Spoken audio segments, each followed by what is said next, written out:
Hey, so I've been playing an irresponsible amount of randomized Elden Ring over the last few months, and I have just totally fallen in love with this gigantic pile of nonsense. It can be kind of intimidating to just jump into, though, so I thought it might be nice to put down everything that I've learned in one place for anyone else who might want to embark on this journey as well. So if you've already played the crap out of Elden Ring and you want to get some of this particular style of replayability out of the game, then it's my hope that by the end of this video, you'll have the confidence to dive in headfirst and get yourself absolutely wrecked in ways that you've never thought possible. This is Unchowder, and I'll be your war counselor today as we look at the wonderful world of randomizing Elden Ring. First, I should note that I'll be talking about this randomizer in particular, which you can find on Nexus Mods, and I'll put a link in the description. There are other mods that randomize Elden Ring, and there's a ton of other mods in general, but I'll just be talking about this mod in particular here. I'll also note that Elden Ring is currently on version 1.07, and the randomizer is on version 0.5.4. If either the base game or the mod has updated, some of these details may have changed, so just keep an eye out for that. I know we're expecting a version 0.6 for the randomizer sometime down the road, and that will address some things in the item randomizer portion, but if there's a lot of really significant changes, then I'll try to put out an update video to go over those. Otherwise, check the video description or pinned comments for anything important that has happened after this video came out. I won't spend too much time going over how to install the mod itself, because there are detailed instructions on the mod page, but long story short, the randomizer mod can't do anything to the game on its own, so you'll need to plug it into another software that can. The simplest method, for me at least, was to use Mod Engine 2. You'll download Mod Engine 2 and extract it to somewhere convenient, which doesn't necessarily need to be inside the Elden Ring folder or anywhere else in particular. Then you'll download the randomizer itself and extract it into the Mod Engine 2 folder. You should end up with a folder called Randomizer inside the Mod Engine folder, just like this.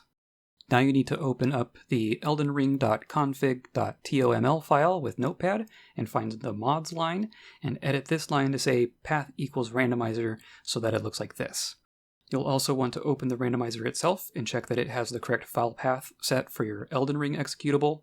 And that's basically it, at least if all you're wanting to do is play the randomizer on its own. A lot of people like to combine this mod with other mods, which is cool, but doing so can make things complicated pretty quickly, and there's no guarantee that this will combine well with any specific mod. There's a lot of interest in playing this randomizer with the seamless co-op mod in particular, which is possible and works mostly okay. There's other videos out there about how to combine those two mods, but just keep an eye out for what version they're talking about because the locations of some files have changed around as things have updated. I will mention, though, if you have multiple mods going on, you'll want to launch the game the same as though you were launching just the randomizer. Mods like the Seamless Co-op mod are DLL mods, so once you've set them up in their proper place, they will modify the game no matter where you've launched from. Other file mods that operate like the randomizer will need to be combined using an arcane and mystical method that I'm not really familiar with, so I won't tell you about it. But either way, you'll want to launch the game using either A, the launch mod eldenring.bat file in the mod engine folder, or B, the Launch Elden Ring button in the randomizer itself. You just don't want to launch from Steam, since that won't activate the mod engine stuff. Also, it's generally recommended to not update anything while you have a run active, and just update things between runs. For this reason, it may be prudent to play with Steam in offline mode so the game doesn't update at an inconvenient time. I don't want to spend too much time on tech support, but one thing you should know is that if the game just doesn't seem to work, or it's crashing a ton, or you're getting weird graphical things, the first thing you should try is verifying your game files through Steam. This doesn't fix everything, but it does fix a lot of things. Otherwise, check the troubleshooting section on the Nexus Mods page, or join the Discord and ask about your issue there. So now let's take a look at the randomizer itself. In your Mod Engine 2 folder, open up the randomizer folder, and find the Elden Ring randomizer executable. You'll see a whole mess of options, but this is what I wanted to go into a little more detail about. First thing to know is that this is really two separate randomizers that work independently of each other. There's an item randomizer and an enemy randomizer. You can see the tabs at the top have their own little checkboxes, so you can enable and disable each half of the randomizer independently from each other. So to start, let's talk about the item randomizer. At the highest level, what we're doing here is telling the randomizer what items should go where. Obviously, we don't have full control over where things are placed because that's the point of randomizing, but things will be randomized within the bounds of what we set here. Because Elden Ring is freaking gigantic, there are a lot of places where items could feasibly be placed, so the randomizer groups many of these possible item locations into categories and lets you determine which of those categories are eligible to contain key items. That's what's going on in this middle section. Most of these categories are pretty straightforward, but the mod includes a full list of all potentially important locations for specifics, and breaks down what locations fall into these different categories. Some things to note here are that normal enemies will never have an important item on them as part of their random drop table, so you'll never need to farm an enemy type to get something critical. Very occasionally there are enemies that do normally drop talismans, but they're guaranteed to drop whatever new item they get to replace it. You'll notice that we can enable every boss type in the game, from major achievement bosses down to field bosses, night bosses, and mini-dungeon bosses. The important items they hold will always drop when you defeat that boss, since that's how bosses work. Another thing to note is this bottom option to exclude mini-dungeons from the above options. For instance, if you enable all bosses but also check no mini-dungeons, then your important locations will include things like Everjail bosses, but not Catacomb bosses. Major bosses are never in mini-dungeons though, so all those will be turned on or off regardless of this mini-dungeon option. Things like talisman locations can sometimes be in mini-dungeons as well. Be aware that while this option governs all mini-dungeons, that doesn't necessarily mean literally everything you might find underground. For instance, the little basement rooms beneath ruins don't count as mini-dungeons. Again, you can check the included location list to see what counts as what. So all this talk about important locations, but what actually gets put in these spots? Well, that's what you decide over on this right-hand side. Key items refers to a specific list of items predetermined by the randomizer. There's a list provided in the files, but broadly speaking, this is any item that you would need in order to access an area. Most crucially, Great Runes are important because you need 2 of them to enter Lanedell, and the rolled medallion is required to get to the mountaintops, and you need to do both of those things to beat the game. Other key items are things that grant access to dungeons, like the Academy Key or the Drawing Room Key, items that grant access to overworld areas like the Haligtree Medallions or the Dark Moon Ring, or items that open important chests like the Discarded Palace Key. Each of these items are important because they gate your access to locations that may have other important items. For instance, if Melania has the Rolled Medallion, you'll need to find both Haligtree Medallion halves before you can get to her. Note that these key items are considered important even if there isn't actually anything important in the area they unlock for your run. An easy example of this is the Belfries, which need the imbued sword keys. 2 of the gates send you to talisman locations, and the other sends you to a mini-boss. So even if you don't have talisman locations and mini-bosses enabled as important for your run, the imbued sword keys will still get placed in important locations. You can decide if you want your flask upgrades and upgrade bell bearings to be placed in whatever you've enabled as important locations as well. You can also choose to have them randomized to literally anywhere, or have them stay in their default locations. I would personally discourage the 2 anywhere options here unless you really don't care about finding golden seeds in your run. The upgrade bell bearings include all of the bell bearings for both types of smithing stones and both types of glovewort, plus things like the meat peddler's bearing that normally drop from the bell bearing hunters. All of these can be turned into the twin maidens at the round table just like normal. It's also worth knowing what items don't get randomized at all, of which there are a couple. All 3 flasks stay in their original location, as well as Torrent and the Spirit Calling Bell. The crafting kit, whetstone knife, and lantern stay put, though all of the other wet blades will be randomized. The Serpent Hunter weapon stays where it should be, thank goodness, and all of the map fragments stay put as well, but I just tell the randomizer to give me the whole map to start with anyway because I'm lazy. Additionally, there are some items that don't count as key items specifically, but they get placed like key items anyway. These are the talisman pouches, the memory stones, and the wet blades. The bias slider along the top is a bit strange, but if you move it back and forth, you can kind of see what it's trying to do. The game will still be randomized, but the bias slider introduces a weighted system of some sort that tries to place later game items in later game places, as well as trending towards putting key items in locations that depend on each other. Like the Rolled Medallion could be behind the Haligtree Medallions, and a Haligtree Medallion could be in the Academy, and the Academy Key could be behind a Belfry, and so on. This is still all random though, so don't be surprised if you end up with a long chain with 0% bias, or vice versa. Also note the seed settings down at the bottom, as it's a little funky. If you click randomize as is, then the game will be randomized according to that seed, whether or not you entered it manually. If you click the reroll seed box, the seed won't update immediately. Instead, the seed will be re-rolled once you click the randomize button, and then the game will be randomized according to that new random seed. You'll also see these options for hints from Kale. With this option enabled, Kale will sell you hints for where you need to go to find a critical item, either highlighting an area at large or a specific location if you pay more. These are there if you want them, but they aren't required to use, and they can cost a chunk of runes that may or may not be better spent on levels. I've played many runs without needing a hint just by knowing where all of my important locations are and spending the time to check them all.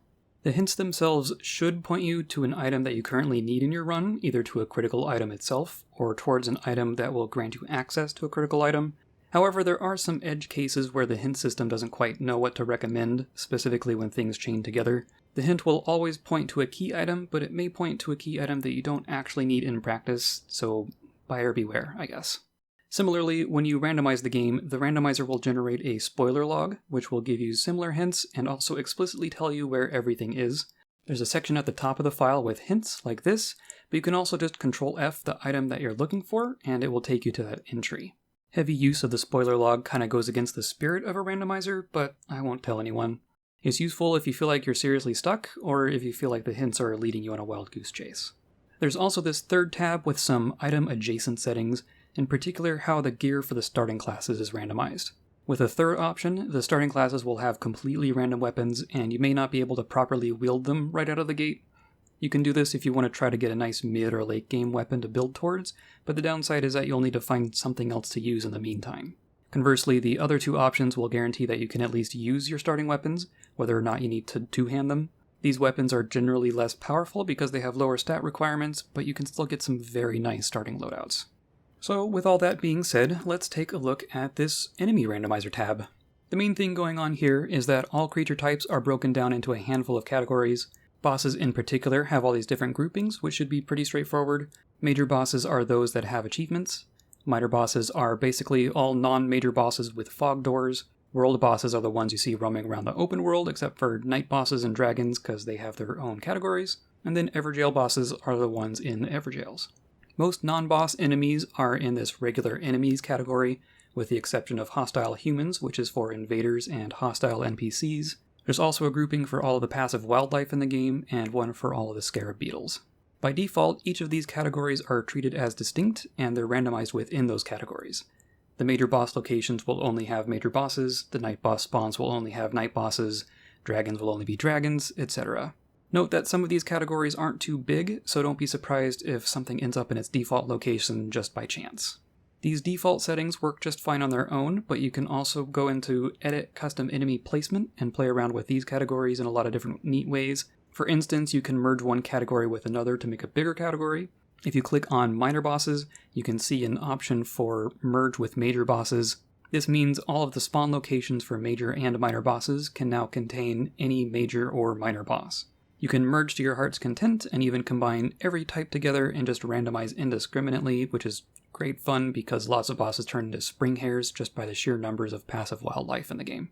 Aside from merging categories, you can also mess with the spawn rates of everything within those categories, or replace portions of a category with something else. For instance, if you wanted to replace 5% of all normal enemies with Placidusax, you could do it like this, you absolute monster.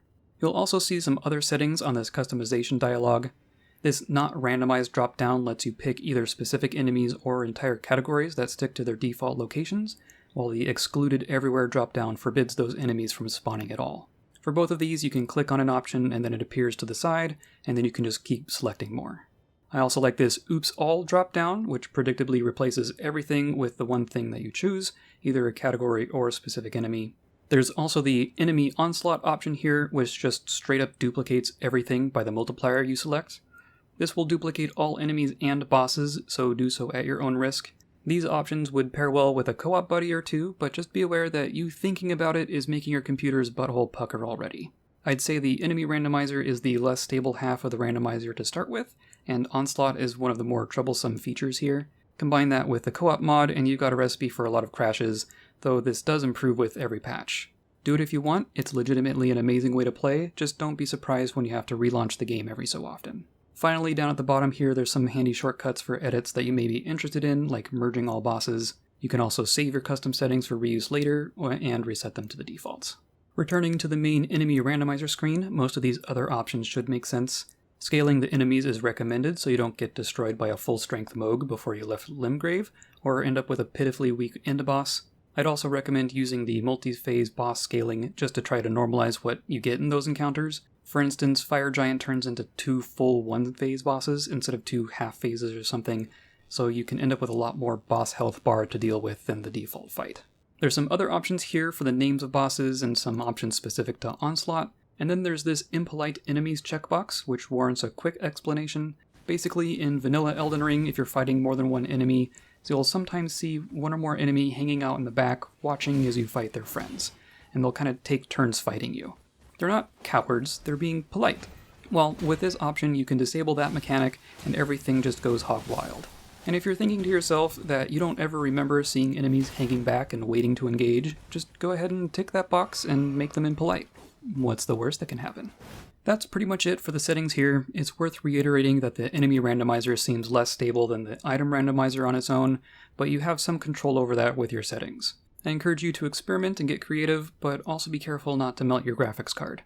In particular, it seems that having a lot of bosses with big fancy effects all loaded together can lead to crashes, but also just having too many enemies can be an issue as well. Most crashes seem to happen when you're loading, either after you've died or fast traveled, or as the game loads a new area in the background. Luckily, the game is pretty good about recovering from these crashes, and you'll usually end up at the last item that you grabbed or the last grace you rested at. I've only had my computer fully crash once. The vast majority of the time, the game will just hang for a few seconds and then close out and leave you on the desktop. The enemy randomizer can be quirky at times, but you'll start to learn what to expect with different combinations of settings pretty quickly. Not all bosses play nice with all locations, particularly when you try to shove big things into small holes. Dragons in particular like to fly out of boss arenas and sometimes die instantly because they went too far, or they'll just put themselves in really inconvenient places. Other times the game will handle the new boss or enemy just fine from a technical perspective, but, yikes. Sometimes an arena is big enough for a boss to fight in, but not big enough for you to evade it. Rune bears in the basements below ruins are fun. Or how about here? And finger creepers in the... yeah. There's also a healthy number of instances where the vanilla Elden Ring game did something special with an enemy location that the randomized enemy doesn't replicate. The most significant of these, I feel, is the entrance to Stormvale, where you ask Gostok to open the gate. The usual downside to going in through the gate is that you get murdered by the artillery, but if you've randomized those enemies, whatever gets placed in the gunner's seat isn't going to get to use the murder machine. So now by virtue of randomized enemies, you can bypass needing the rusty key with little downside, since running up that hill is now no more dangerous than a random patch of grass in Limgrave. Similarly, there's enemies themselves that have special behaviors like the exploding scarab in Ruin-Strewn Precipice, and these just break. Generally speaking, there are portions of the game that are easier than they normally would be because these behaviors aren't replicated, but use this knowledge to your advantage. There are also some bosses with unique behaviors that mostly get replicated, specifically when you can fight a boss in two locations. If you fight the randomized boss in the first location, they'll usually just despawn when they hit their health threshold. They'll move to their second location, but there'll be a different boss at that location. Night bosses in particular can be tricky sometimes. I've noticed that if you fast travel to a grace and then rest at the grace to pass time until nightfall, that won't necessarily spawn the night boss. Usually if you just sit back down and get back up again, that will get the boss spawn to trigger, but I've also seen them be finicky. For the bell-bearing hunter locations, remember that you need to get really close to the actual spawn location for the boss to materialize, but you can tell if the boss will spawn or not based on if the associated merchant is still there. Also, just be prepared to get smushed if it's a big boss, since it will spawn right on top of you. On the topic of things that kind of break in the enemy randomizer, I've been made sad by Alexander in the Fire Giant fight location. You can summon him just like normal if you have progressed his quest, but he doesn't seem to get the memo that a fight is going on, so he'll just hang out where you summoned him. I was able to kite the boss back towards the entrance and kind of coax Alexander out, but even then he didn't seem all that interested. There's also an invisible boundary near the entrance to the arena that the bosses don't want to run through, so you can't bring them right to Alexander's spawn, but you can get somewhat close. At the very least, you can kind of cheese the enemy AI on this boundary, but sometimes they'll teleport back up the hill if they get too far. More broadly, on the enemy randomizer as a whole, I'd say about 75% of the game gets easier or stays about the same difficulty, 20% gets harder, and like 5% becomes broken or impossible. Sometimes bosses break in ways that don't kill them, and you just have to hope that they didn't have the rolled medallion. But if you get backed into a corner like that, then don't be afraid to peek at your spoiler log so you don't spend 100 hours on an unbeatable seed. So that's basically how all these options work. I definitely encourage you to tweak all these settings to suit what you're wanting to get out of the randomizer, but that's kind of all you need to go and dive in. You'll click the randomize button, and the randomizer will get to work. If it throws an error, you can just try again with a new seed, otherwise it will tell you once it's done. You'll only need to click the randomize button once per run, since all those files are now generated and sitting where Mod Engine expects them to be. Which means now we can actually launch the game and start playing. Remember that you'll want to launch either from the randomizer executable or using the bat file in the Mod Engine folder. Start a new game, pick your class, and go nuts. There's no right or wrong way to play the randomizer at this point, and your experience can vary pretty drastically based on whatever settings you chose. There are some things that will be helpful for you to understand, though. First, I want to spell out how the item logic works with this randomizer. If you're unfamiliar with randomizers in general, logic in this context refers to the interaction between key items and your progression through the game. Fortunately, Elden Ring is pretty straightforward as far as game progress goes. There's the main overworld path that takes you from Limgrave up through Liurnia, through Altus and Leyndell, then the Forbidden Lands and the mountaintops, and then you return to Ash and Leyndell for the final handful of encounters. Basically, everything else is a side path that you may or may not need to visit. You don't necessarily need to go into any of the major dungeons except Leyndell and Farum Azula. You don't necessarily need to go through any of the underground rivers. Heck, you could have a seed that lets you avoid Caelid entirely, but don't get your hopes up. In the vast majority of cases, you will need to visit all or most of these other locations searching for the key items that gate your progress, and to that end the game has a couple of primary stopping points. The first is getting to Altus Plateau.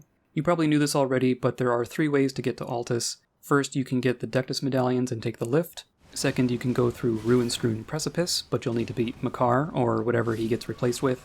And third, you can use the trapped Abductor Virgin below the big lift in Rhea Lucaria, which transports you to Volcano Manor.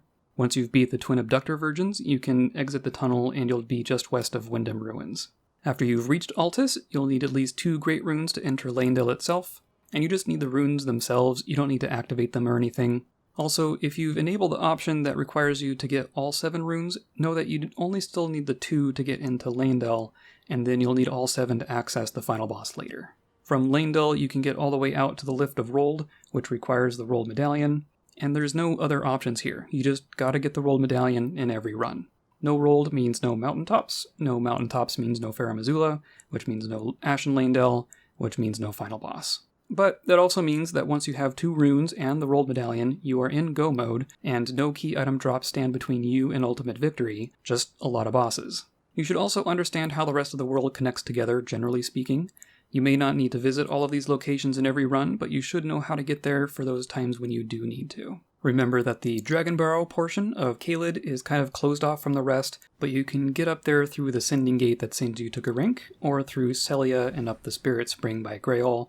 The infamous Trapped Chest in Aguil's Lake sends you conveniently close to Celia as well. There's also Mogwyn, which is physically disconnected from all other areas. There's 2 ways in, the Pureblood Knight's Medal, which is a key item that will teleport you there, or through the Sending Gate in Consecrated Snowfield, which requires the 2 Haligtree medallions to access. And yes, you can use the Rolled Lift to get to the Snowfield before you have the Rolled Medallion, which means Snowfield, Haligtree, and Mogwyn are all valid locations for the Rolled Medallion, even if you don't have access to the Pureblood Knight's Medal. For the game's underground rivers, I think of them as being 5 separate areas that link to each other. There's an upper and lower portion to Ainsel River, an upper and lower Siofra, and then all of Deeproot Depths. At the start of the game, you only have access to the lower portions of Ainsel and Siofra, and you can't directly get to the upper portions. Upper Ainsel in particular can be a bit of a task to get to. In the vanilla game, you can get here as part of Ranni's quest, but unfortunately the items required to complete her quest aren't considered key items by the randomizer. This means that the Fingerslayer blade can be literally anywhere, and Ranni won't teleport you to Upper Ainsel unless you find it. Otherwise, that means going the long way. You unlock Upper Siofra by defeating Radahn, then you can make your way to Valiant Gargoyles, and then you can take the Magic Coffin to Deeproot, and from Deeproot take another coffin to Upper Ainsel. You can also get to Deeproot directly from Subterranean Shunning Grounds if you already have access to Leyndell, but then there's Moog and that fun falling puzzle in the Frenzied Flame prescription to deal with. What's worse is that Upper Ainsel can be a critical place to get to, since that's the only way to Lake of Rot, which leads to Estelle, who is a major boss. Not to mention that being the only path to Moonlight Altar, which has a talisman and 2 minor bosses. Also, side note, I don't think you can get directly from Upper Ainsel to Lower Ainsel, but you can drop from Upper Siofra to Lower Siofra, over by the Siofra Deepwell and the waterfall with the Dragonkin Soldier. I find this helpful for going fast. If you can put off Lower Siofra until you've unlocked the upper portion, you can just chain them together and do the lower parts backwards, which saves you needing to take the long elevator down from Mistwood. There's also a quirk about accessing the Volcano Manor dungeon that you should know about. When you take the Abductor Virgin trap from Rhea Lucaria into Volcano Manor, you get put up on this ledge that overlooks the dungeon proper, but in the vanilla game, I don't think you're intended to have access to the dungeon itself from here. I don't know if this is something that the randomizer tweaked, but here you can drop down and survive, which means you can beat the whole dungeon from here without needing the drawing room key. Note that you can't open the door to the church above Prison Town without the key, though, so you have to go all the way around to the Guest Hall Grace before you can rest somewhere. You can't even get to the Guest Hall building from the lava pool, since that door opens the other way. The thing to know is that this path is known to the randomizer as survivable, which means that the drawing room key can, in theory, be placed inside the Volcano Manor dungeon, and you just have to deal with it. Also, you can get to the Twin Abductor Virgin fight from within the Volcano Manor without using the transporter trap from Rhea Lucaria by dropping off this ledge just before the Temple of Igle. Additionally, you should know that if you've randomized enemies, the Virgin Abductor teleporter trap still works. You just have to die to whatever gets put down there. You can also just jump off the ledge. Dying in general seems to be the trigger, but don't forget that there's a talisman location down there as well. On the topic of keys, keep in mind that there are 2 Academy keys, but only one of them will actually work to let you into the Academy. They look pretty similar, but you can check their description. Here is the actual key item, the one that says a glintstone key will remember its user, and this one is the imposter. You should also know about all of the transporter chests and sending gates and belfries and all that. There are some NPC quests that can send you places as well, like Rhea's, but just know that any quest that depends on you having an item in your inventory can be tricky, since those can be literally anywhere. The more items a quest involves, the worse it gets as well. If you somehow find Rhea's necklace and give it to her, she probably won't give you the manor invitation in return. In addition to knowing the ins and outs of navigating the game world, I also find it helpful to have a plan before I start the run, at least in the sense that I know specifically what locations I need to check based on my settings. I also like going fast, so I'll plan out my route between all these locations in advance and keep track of all those details in a reference document. I definitely recommend at least opening the list of important locations and glancing it over, in case there are important things that you never found in your casual playthroughs. Like, did you know about Padilla? I didn't know about Padilla. Some important locations can be a bit hidden if you've never seen them before, like these boarded basements that can contain talisman locations. In particular, I'm thinking of the one in Perfumer's Ruins and in Lunar Estate Ruins. Once you know where these boarded stairs are, it's a simple matter of running over them with Torrent or doing a dodge roll over them. Several talisman locations require the normal stone sword keys as well, which you will typically find as normal drops or as things you can buy from merchants. In addition to all of your important locations, it can be helpful to make a note of anything else that you intend to visit during your run. I always route in as many of these groupings of open coffins as I can, because they're just so good. I haven't found a definitive listing of all of these locations, and not all of them are visible on the map, and every time I think I know about all of them, I just find another. I also find it handy to know about the cliffside gravestone paths, especially in the context of going fast. It's a good idea to always keep your eyes peeled as you're careening about the landscape. When a randomized item is laying on the ground, the item indicator beacon thing will change to reflect whatever the new item is. This is only so useful though, since each indicator can have some really good items and some really awful items. If you see a legendary or whatever item indicator, it could be the exact weapon that you need to make your build work, or it could be Renala's pants. It's up to you how thoroughly you want to scour for items, or which items you want to go out of your way for, but the indicator does at least give you some information from a distance. Similarly, if you randomize the crafting materials, then it's a good idea to keep an eye out for the glovewort flowers as you run around.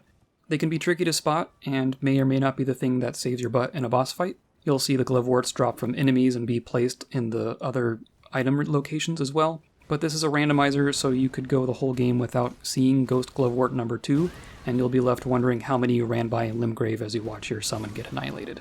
Note that this applies to the gloveworts, but I don't think the smithing stones get placed throughout the open world with the rest of the crafting materials. I say this because I've never seen one, but I'm also colorblind enough that I could be running past them all day and never know, so please tell me if I'm wrong. We should also talk about the merchants and shops in general. One quality of life feature that you will notice is that all of the merchants have a dialogue option to just receive their bell bearing, so that's neat. This works for the merchants specifically, not all shop NPCs. Bernal, Corn, Padilla, etc. won't just hand over their bell bearings, but they can sometimes be obtained otherwise. As you would expect, all of these bell bearings can be turned into the Twin Maidens, so you can end up with a quite extensive shopping hub by the end. All of the merchants can have important items if you've enabled that option, but a couple of other shop NPCs can contain key items as well, namely E.g., Padilla, and Patches. Other shop NPCs can be worth checking for useful items, but they won't have key items. Patches in particular is just an edge case in every sense. He's a mini dungeon shop, so he won't have key items if you have mini dungeon locations disabled. He is still a shop though, not a boss, so he won't drop key items if you kill him. He also still moves around according to his quest like normal. Also, in general, you will never need to kill an NPC for a key item. The prices of random items in shops can vary, even among instances of the same item. A merchant might sell one golden seed for 200 and another golden seed for 5,000. Keep an eye on the golden seeds in particular, since there are more seeds in the game than you would need to max out your flask, and you will find several as drops as well. I'll usually hold off on spending 4,000 runes or more on a golden seed unless I have some runes to burn before a boss run, or I just need one last seed to get an upgrade. This also applies to the smithing stones and gloveworts in the merchant shops, since they can sell limited amounts of these even if you don't have the relevant upgrade bell bearing, and these can vary in prices as well. You'll hopefully see some remembrances drop randomly as well, which is always nice since these are worth quite a few runes. These can still be turned into Enya, but the items that you can redeem them for are randomized as well. However, the items in there are just any old item, so it's almost always worth just selling the remembrance. You can check what's on them to make sure it's not the exact weapon you're looking for, but remember that you can't talk to Enya before you've found a great rune, which may happen way after you start finding remembrances. If you find a remembrance early enough that the runes would give you several levels and you don't have a great rune, I'd say just sell it and don't look back. You can always duplicate it from a wandering mausoleum if you really care to, and those early levels can really help you move things along. Also, Enya will still sell the equipment of champions, but again, those will be just completely random items.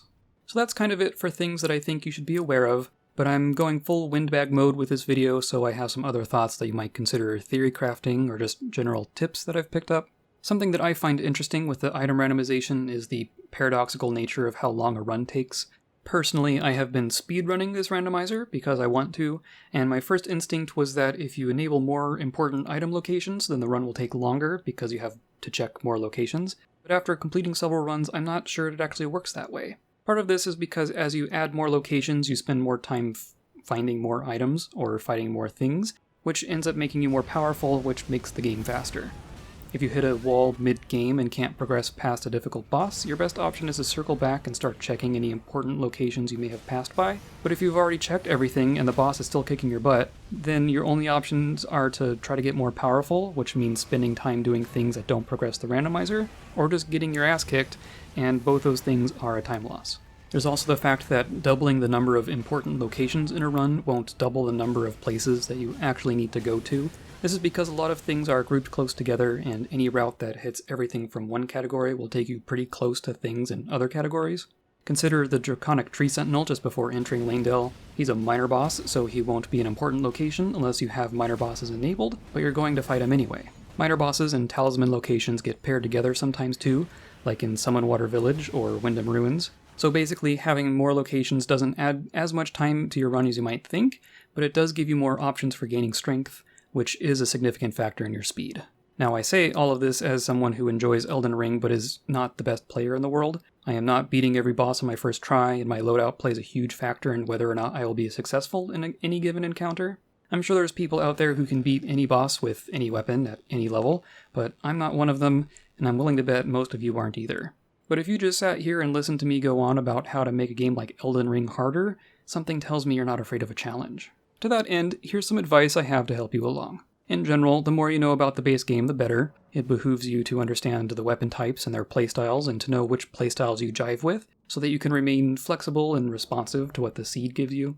And be mindful of your talismans. So many of the fancy builds that you see people with online are dependent on having specific talismans, and there's no guarantee that you'll see any of them. Same goes for your Wondrous Physic Flask, your Ashes of War, your spells, your spirit summons. You won't be putting together your ideal Elden Ring build. The name of the game is to cobble together the scraps that you found into something that functions just barely enough to get you through the next boss encounter. You will find yourself struggling against a boss that you know that you could kill if you just had that one thing, but that just makes it all the more satisfying when you do find it. Flexibility is a big part of your success as well. Try to give yourself access to multiple types of damage when possible, either with different weapons or spells, or just by changing the affinity on your weapons. Ideally, you would have a standard weapon and a special weapon that you're upgrading because both have strengths over the other. Standard weapons give you the flexibility to change damage types and skills, and special weapons are just so much easier to upgrade. If you have one of each, then you're not leaving any smithing stones to waste away in your inventory. Hilariously, I am always on the lookout for the no skill Ash of War, because it's nice to put on a shield so you can use your weapon skill instead. Some shields have no skill innately, but who knows which ones you're going to find. Know what is immune to what, and what is vulnerable to what, know what spirit summons are worth investing in, understand how the stats work with their super funky soft caps and diminishing return curves, level your freaking vigor, be wary of weapons with higher stat requirements, and ask yourself if you will actually have enough stats to make it worth investing in before you reach the end of your run. If there are items that you want to craft, know what ingredients they need and what book the recipe comes from. Also, I would advise you to abuse the heck out of your animation iframes, especially if you're trying to go fast. Opening chests, opening doors, touching points of grace, all sorts of things make you totally invincible for significant periods of time. Also, ladders in general are just magical. I'm willing to bet that fewer things can hit you on a ladder than you think. Most of all, you just need to keep running. Like, just keep going. Don't look back. It's just as bad as you think it is back there. Some bosses have their difficulties changed dramatically when you add or remove the ability to run around on Torrent or the ability to summon a spirit. If a major boss moves to an Everjail, you're just on your own for an encounter that was likely designed with spirits or an NPC ally in mind. Are you ready for your 1v1 cage match with Radahn? Conversely, formerly one-on-one fights can get harder when they can draw in adds from the open field. The larval tiers that you use for respecking with Renala do show up, but they aren't guaranteed. I tend to pick a stat spread and run with it, but don't ignore rebirth as an option if you get stuck or if you find an item that's worth changing things up for. If you're in a pinch for levels, there's a few things you can try. The most obvious is go kill Greyall. If you have any weapon with bleed on it, you can take her out in a few minutes, and you can get to her pretty early if you prioritize it. For this reason, I tend to pick a weapon with bleed for my starting class if none of the other options really call out to me. If you found the Pureblood Knight's Medal, then you can always go to everyone's favorite farm on the Palace Approach Road, though it probably isn't as simple with randomized enemies.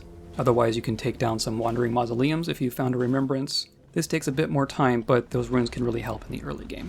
If you find yourself wanting to fast travel, but you're stuck in combat and the enemies are way the heck back there, it's often faster to just quit to the menu and reload. You might hit a point where you need to kill a lot of bosses that only give a fraction of the runes that you need to level, but they still give enough runes that it stings to lose them. Don't forget about the sacrificial twigs and the physic flask tier that stops rune loss, but you can also get creative with the order that you fight things in. If you're at 3/4 of a level, maybe the next boss should be an Everjail or a Night boss, since you can recover those lost runes more reliably than with something through a fog door. You'll probably find some Deathroot for Garink at some point, either as a drop or as something you can purchase. His rewards are just any random item, so I think it's worth handing him the Deathroot that you find for free, but I typically wouldn't spend runes for the ones from the shops. Rune arcs will show up, so it may be worth activating a great rune to use them, but obviously you can't farm them with PvP or generate them reliably. The great runes can be activated the same way as normal at their normal divine towers. You can save yourself some time with your routing in a lot of instances, but one big one is the Redmane Castle quest. If you rest at a grace on Altus Plateau, then Redmane will go into Radahn Festival mode without having to fiddle with Ronnie's quest. Then you can come back and fight the other boss encounter in Redmane by fast traveling to the Grace, which means you've negated the need to go across that stupid bridge entirely. Speaking of quests, there are a handful that I find useful to follow. A lot of quests are dependent on you fighting items that you probably won't find, but not all of them. Alexander is just such a great friend that he doesn't require anything other than a few conversations to make him available for Fire Giant. Pop him out of the hole in Limgrave, talk to him after the Radahn fight, and then talk to him in the lava by Fort Lade, and you're good to go. All of his other locations are skippable. You can even ultimately complete his quest in Farum Azula, but he probably won't give you anything special for it, and you'll just be sad. I also start Blythe's quest if I have mini bosses enabled, so he can help me with the Darrowell fight. You don't need any items to get him to that point, and Kale will always give you the finger snap. I don't worry about progressing him past that point though. Also, if you don't need him for Darrowell, then you don't need to talk to him at all for him to show up at Redmane Castle. Another good one is Blackguard. You can talk to Rhea and she will ask you to get her necklace, but when you go talk to Blackguard, you'll see he's not selling the necklace, he's just selling something random. But you don't need to buy the necklace for Blackguard's quest, you just need to buy whatever he's selling. Then talk to him again and buy whatever other thing he has to replace the prawns, and bam, you can summon him from a car. And finally, there's Nephili.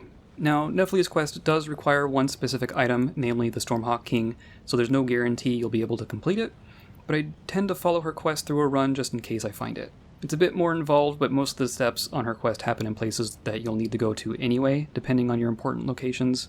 First, you'll do Kenneth's thing with clearing out Fort Height, and make sure you talk to Nephili in Stormvale, then talk to Nephili in the Round Table until she leaves, go find her in the ELDEN Ring village, and help her kill the Omen Killer there. At that point, you just need the Stormhawk King, and once you find it, you can talk to her in the Round Table again, talk to Gideon about her, and then give her the Stormhawk King. Once all this is done, you should be able to find Nephili and Kenneth in Stormvale's throne room, talk to her again, and now you can summon her for Hoaraloo. She is absolutely worth getting if you can, especially since you're not really going anywhere out of your way. Fort Height has a key item location, Stormvale is a major dungeon, ELDEN Ring Village has a key item and a mini-boss. Just make sure you complete her quest and that she's in the throne room before you burn the tree, since that will end her quest entirely, but otherwise you can do those steps at any time. And I think that basically exhausts my thoughts about this randomizer. Actually, that's not true, but anything I tell you at this point will be something you can either guess or figure out on your own. If you get stuck or have any questions, you can join the mod's official Discord, which I'll link in the description. Also, leave a comment here if there's something important that I missed or got wrong. And if there's been a significant update to the Randomizer mod, then hopefully you're seeing a recommendation for my video about that. This is the part where I should probably tell you to subscribe, but I can't promise that this will be a very coherent YouTube channel. Check out the other videos on my channel, which so far are just a handful of my full randomizer speedruns. I even put in all the chapter headings for the boss fights so you can hop around and such. I am still obsessed with this randomizer, so you can expect to see more runs posted here shortly. Also, I'm planning on playing this randomizer for 24 hours straight for Extra Life on November 5th, and I'll probably just stream it here on YouTube. So I'd love it if you dropped in and said hi. Who knows what the future holds beyond that, though I will tell you that I'm eagerly anticipating the Steam version of Dwarf Fortress, and I'd love an excuse to make some content with that when the time comes. Also, I don't have a fancy sign-off thing, so goodbye.